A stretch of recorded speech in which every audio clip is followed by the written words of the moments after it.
We're holding work outside today at Pocketnow as the folks at Oppo sent over an F1 for us to play with. Now, the killer feature on this phone is the 16 megapixel front-facing camera, and they bill this as being the selfie expert. The folks at Oppo were pretty adamant that we compare this against another flagship phone in the United States ecosystem, and they seemed really excited about pairing this up against the iPhone 6s. So with all of the design homage that we see Oppo paying both to the software and hardware of the F1 Plus, they're pretty confident that their front-facing camera solution is going to bully the front-facing FaceTime camera on the iPhone 6s. So while I'm at this park and getting rained on, we're gonna give these two front-facing shooters a little bit of a comparison, see which one survives our front-facing camera battle. It's an uncharacteristically rainy day in Southern California. It's really kind of a fun way to test front-facing cameras for our selfies and stuff, because we don't often have middle of the day, gray, storm cloudy, soft lighting kinds of conditions. This is doing wonders for my complexion right now. But I guess I should really say, I've never been a fan of selfies, of these front-facing cameras on our phones. I've always looked at them as pieces of hardware born out of necessity for those situations where we might want to engage with something like a video call. Makes perfect sense. We would want a camera on the front of our phone. We can all acknowledge that more resolution does not mean better camera quality. But I am happy to see that on the Oppo F1, even though we've got more than 3 times the number of pixels in this front-facing shooter over the iPhone 6s, that it doesn't seem to have overly negatively affected indoor and low light performance. Especially compared to like a 1-lamp test in my office. Both phones seem to expose roughly about the same.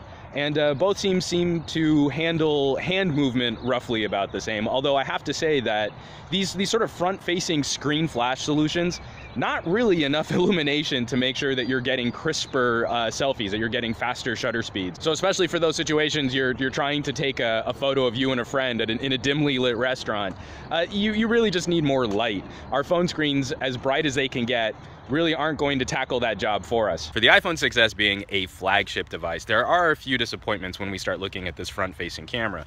First of all, I can't find any settings to see if we can bump up that video quality, that we're looking at a 720p maximum video resolution. With a 5 megapixel image sensor, we should be able to crawl up to something like quad HD video like we find on Samsung devices. It's a really high quality video that you can produce from a Galaxy S7 or a Galaxy Note 5. Also, it's just for a company that gets audio so right on their headphone playback, Apple's recording of video is still supremely, it's really disappointing to see that we still only capture a mono audio signal on our video. Now, it's a very high quality mono, don't get me wrong. It's got excellent noise reduction filtering, and you get a pretty decent amount of dynamic range on these microphones, but it's still just mono. So yeah, the F1, it's going to allow you to save 1080p video from that front-facing shooter. Unfortunately, the phone doesn't seem to be powerful enough to match the type of image processing and higher resolution video capabilities that we might see on other devices, but it's still gonna handily beat the iPhone for just the number of pixels on the screen. And also, it is saving a stereo track. Now, to be perfectly fair, I actually think that the noise reduction and wind filtering capabilities on the iPhone are a little bit nicer, but you still get a better sense of the stereo environment around you from the Oppo, especially when you're watching some of these videos back on and you're using headphones. I'm gonna say those two settings, the Oppo and the iPhone 6s battle to a tie. But I will give it to Apple that, at least for still photos, for those still selfies, and we're capturing that full 5 megapixel resolution, that their image processing is still top-notch. It's still the most consistent image processing I think I've seen across any smartphone in the ecosystem. And they still maintain HDR settings for your selfie photos. Now, unfortunately, I'm shooting in conditions where it's going to be really difficult to see significant differences between normal photos and HDR. But HDR processing on the iPhone, even from the selfie camera, is still probably best in class. And I couldn't find any settings like that commiserate, any similar settings on the Oppo, which is a little disappointing for having an amazingly high resolution on that front image sensor. There are a bunch of situations where you're trying to take a photo from that front-facing camera and lighting conditions are not ideal. Like you're trying trying to take a picture of yourself at sunset and you're backlit. Well, you're just going to be a silhouette if you want the really pretty colors of the sunset behind you. But if you focus on your face and you expose for your face, then it's going to blow out all of those really pretty colors. And it's going to wash out the scene. It's not going to look very nice.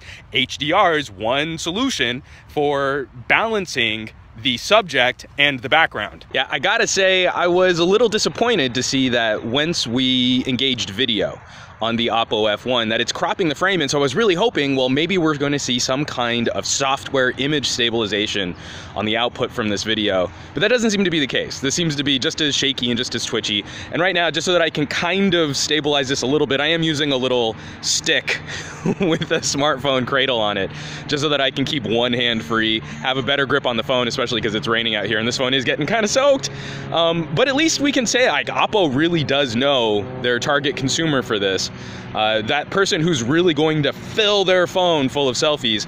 This phone does come with 64 gigabytes of built-in storage. So right off the bat, you know, not having to buy a memory card for the equivalent of $400 US, somewhere in that ballpark, I think, you're getting a sizable bucket to throw all of your front-facing camera photos and videos into. It's just kind of ridiculous to me to think, you know, this thing has a higher resolution sensor on the front of it than it does on the back of it. Now, I try not to get overly snobby about a lot of the things on our smartphones, but I rank camera quality pretty high. So in the past, I've been known to mock or deride the quality of the photos and videos that we get from front-facing shooters.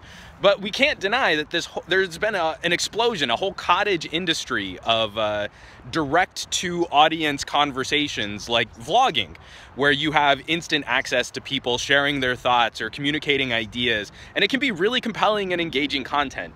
So, you know, it makes sense that we would want to focus on improving that front-facing camera quality beyond just what is necessary for things like FaceTime calls, Skype calls, video calls, things like that. I don't know that the Oppo is really changing my mind on front-facing cameras, and there have been plenty of times throughout even just this little interaction walking around this park where I really just wanted to flip back to the rear-mounted camera, even though it's lower resolution. How that would affect a purchasing decision overall when you're looking at Android versus iOS, when you're looking at Oppo versus Apple, that if the selfies are so important to you, or that's such a killer app or a killer feature for you, then the Oppo makes a very compelling argument for why you should pick it over the iPhone 6S. Okay, so we should probably wrap this up. This video is long enough already, but we're looking at front-facing cameras, and which one of these two phones wins?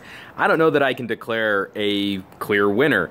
The Oppo is going to provide us with much higher resolution stills and noticeably higher resolution video, but Apple color processing and the audio improvements for noise reduction and wind filtering should not be ignored. For myself personally, and this is totally subjective, I'd probably side with the Oppo just for a little extra flexibility when it comes to cropping images, zooming in on the photos and videos that I'm shooting, but that's not some kind of clear endorsement, nor is it any kind of runaway victory for the F1 Plus. And you don't know, I could be shooting this video right now on some other kind of smartphone. As always, folks, thanks so much for watching. Be sure to subscribe to this channel for more fun comparisons like these, and hit that thumbs up button for a little extra positive reinforcement. For Pocketnow, I'm Juan Carlos Bagnell. You can chat me up on Twitter and Instagram as Some Gadget Guy, and I will catch you all on the next comparison.